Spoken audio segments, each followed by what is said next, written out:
आज हम बाइबल के वचन के द्वारा कैसे हम पाप से छुटकारा पा सकते हैं उसके विषय में बात करना चाहते। आज दूसरे राजाओं के 7 अध्याय में से वचन पढ़ेंगे। दूसरे राजाओं के 7 अध्याय के 1 वचन से।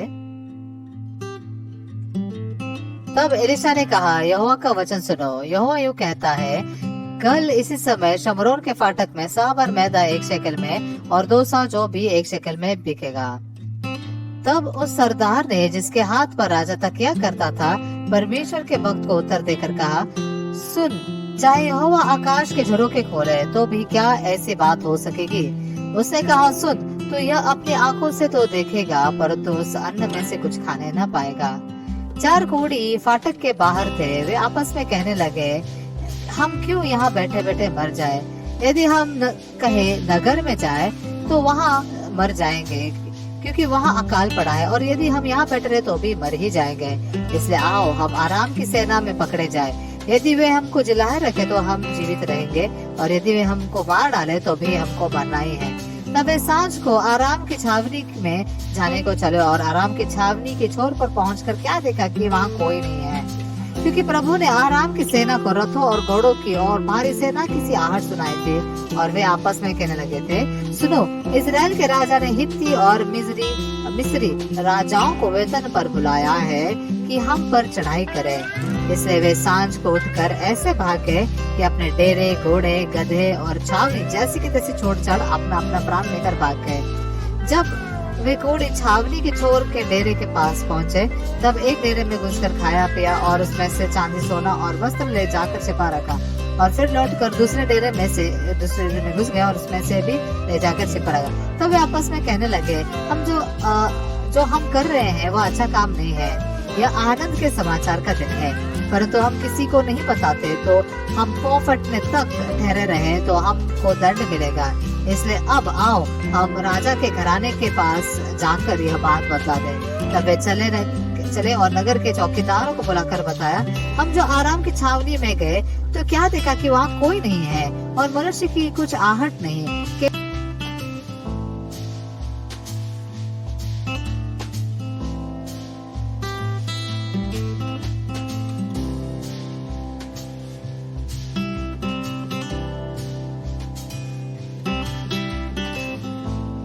पापा का स्वर्ग में जाए, लेकिन पापों की क्षमा पाई है क्या? ऐसा अगर पूछेंगे तो वो कहते कि नहीं, अभी भी मुझ में बहुत ही पाप है, मैं पापी हूँ।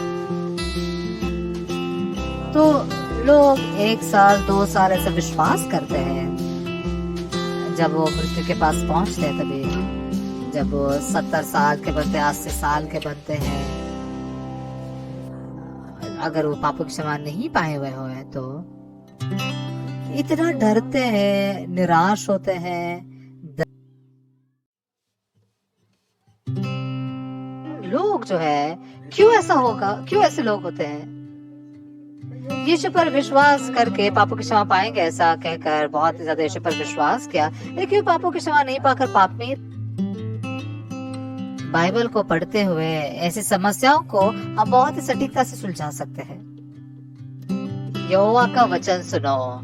यहोवा यूं कहता है, कल इसी समय शमरोन के फाटक में साबर मैदा 1 शेकल में और 2 सौ जो भी 1 शेकल में बिकेगा।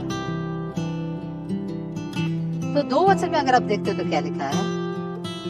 तब उस सरदार ने, जिसके हाथ पर राजा तकिया करता था, परमेश्वर के भक्त को उत्तर देकर कहा, सुन, चाहे यहोवा आकाश के झरोखे खोले तो भी क्या ऐसी बात हो सकेगी?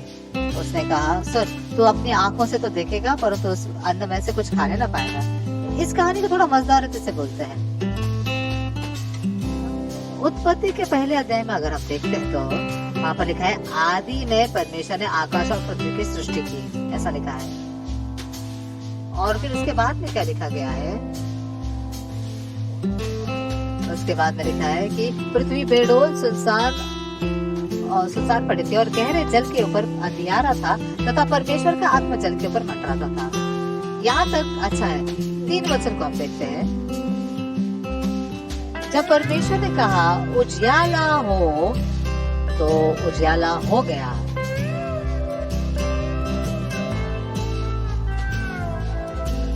परमेश्वर ने कहा उजियाला हो, तो उजाला हो गया। तो इस बात को अब थोड़ा अलग तरीके से बोले क्या? परमेश्वर ने कहा उजाला हो तो उजाला हो गया। परमेश्वर ने कहा पाप धो जाए तो पाप धो गए। परमेश्वर ने कहा तुम धर्मी बन जाओ तो मैं धर्मी बन गया।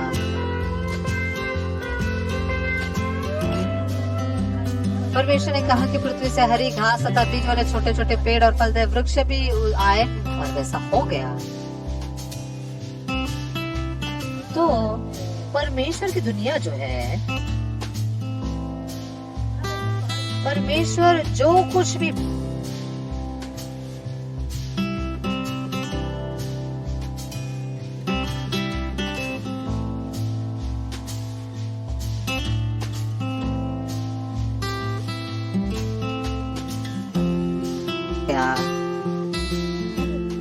तो वैसे ही हो गया और वैसे ही नहीं हुआ। ऐसे ही बाइबल को 2 भाग में विभाजित किया गया है। आत्मिक जीवन बहुत ही सरल है। आप परमेश्वर के वचन को सुनकर अगर जैसे के वैसे हो जाते हैं तो फिर आप परमेश्वर की तरफ हो।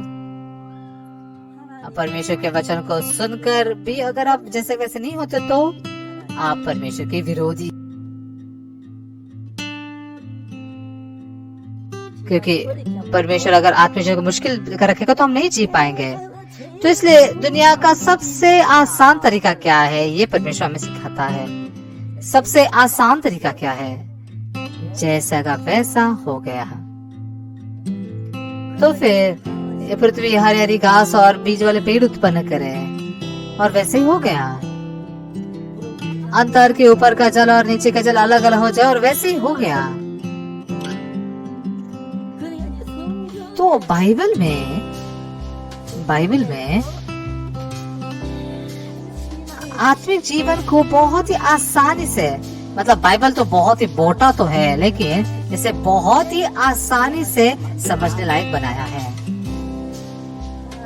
परमेश्वर का वचन और जैसे के वैसे हो गया वो व्यक्ति, और परमेश्वर का वचन और जैसे के वैसे नहीं होने वाला व्यक्ति।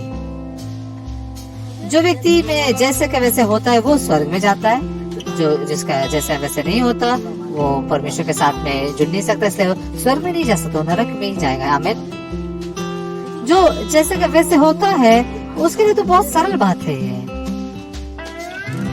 इसलिए जब हम परमेश्वर के वचन को सुनते हैं,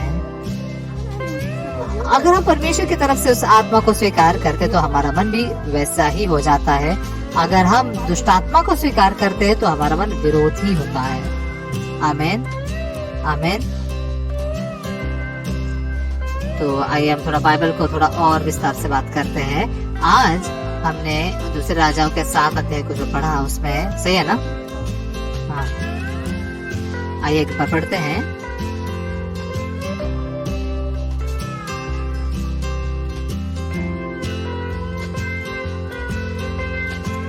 तब एलिशा ने कहा, यहोवा का वचन सुनो। यहोवा यूं कहता है, कल इस समय शमरोन के फाटक में सहा भर मैदा 1 शेकल में और 2 सह जौ भी 1 शेकल में बिकेगा। तो ऐसा उसने वचन कहा ना, परमेश्वर का वचन एलिशा के द्वारा सुनाया गया, सही है ना? सब लोगों ने कहा आमेन, आमेन। सच में हम चाहते हैं कि ऐसा हो, सच में ऐसा है।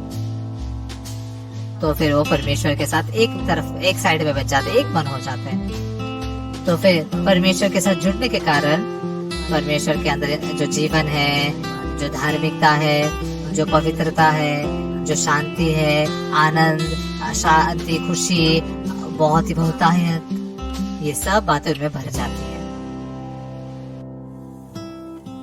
कल इसी समय शमरोन के फाटक में सहा भर मैदा 1 शेकल में और 2 सह जौ भी 1 शेकल में बिकेगा। लेकिन वहाँ पर राजा का सरदार जो है, पता नहीं क्यों ऐसा उसने किया, लेकिन राजा के सरदार ने क्या कहा, पर सुन, चाहे यहोवा आकाश के झरोखे खोले तो भी क्या ऐसी बात हो सकेगी? तो ये क्या है पता है? ये क्या है? परमेश्वर के वचन से अलग अपनी एक सोच पर विश्वास किया है, इसलिए ये परमेश्वर का विरोधी है। क्या आप समझ पा रहे हैं? ये परमेश्वर का बैरी है, दुश्मन है। हाँ, परमेश्वर ने कहा कल इसी समय शमरोन के फाटक में साहबर मैदा 1 शेकल में और 2 साजो भी 1 शेकल में बिकेगा। अगर ऐसा उसने कहा है तो आमीन, ऐसा होगा। इस प्रकार से जब मन एक करते हैं तो परमेश्वर के साथ एक मन होते हैं। लेकिन इसे अगर अलग तरीके से बोलते हैं, यहोवा का वचन सुनो, कल इसी समय शमरोन के फाटक में साहबर मैदा 1 शेकल में और 2 साजो भी 1 शेकल में बिकेगा। इस बात को अगर स्वीकार करते तो कल इसी समय में शमरोन के फाटक के पास में वहाँ पर साहबर मैदा 1 शेकल में मिलेगा और 2 साजो भी 1 शेकल में मिलेगा। इस प्रकार से मन बनता है ना। तो इस वचन को अगर हम स्वीकार नहीं करते तो चाहे यहोवा आकाश के झरोखे खोले तो भी क्या ऐसी बात हो सकेगी? तो इस मतलब वचन को जब स्वीकार नहीं करते तभी एक विपरीत सोच को रखने वाले लोग बनते हैं। तो इसके बारे में थोड़ा बात करते हैं। तो यीशु मसीह ने लाजर मरा हुआ था और वो वहां पर बैतनी में आया और कहता है कि तेरा भाई जिएगा, ऐसे यीशु कहता है।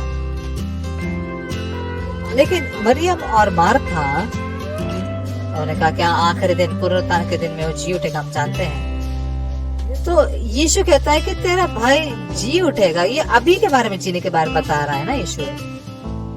लेकिन मरियम और मार्था के मन में आखिरी दिन में पुनरुत्थान के दिन में वो जी उठेगा, हम जानते हैं। इसीलिए यीशु आकर हमारे पापों को धोएगा, इस बात पर विश्वास नहीं कर रहे। यीशु के शब्दों पर उन्होंने विश्वास ही नहीं किया। यही इसका बात होता है। क्या आप समझ पा रहे हैं? ऐसी बात होती है। लेकिन मरियम ऐसा कहते हुए बाद में जाकर मरियम और मार्था जो है उनका मन बदलता है और यीशु से चिल्लाए गए ऐसे स्वीकार करते हैं, विश्वास करते हैं, ऐसा कहती है। और फिर जब कब्र का दरवाजा खुला जाता है, लाजर जिंदा आता है। तो आपके अंदर बाइबल के 66 पुस्तक के सारे वचन जैसे के वैसे अगर मन में प्रवेश करके क्या स्वरूप लाते हैं? वचन और मैं हम एक हो जाते हैं। अगर आपका मन उस वचन से एक होता है तो वचन जो है वो परमेश्वर का वचन है और आपका मन परमेश्वर के साथ में एक मन हो जाता है। इसलिए परमेश्वर में जो शांति है, परमेश्वर में जो खुशी है, जो पवित्रता है, वो धार्मिकता जो है वो सब मेहरी बन जाती है।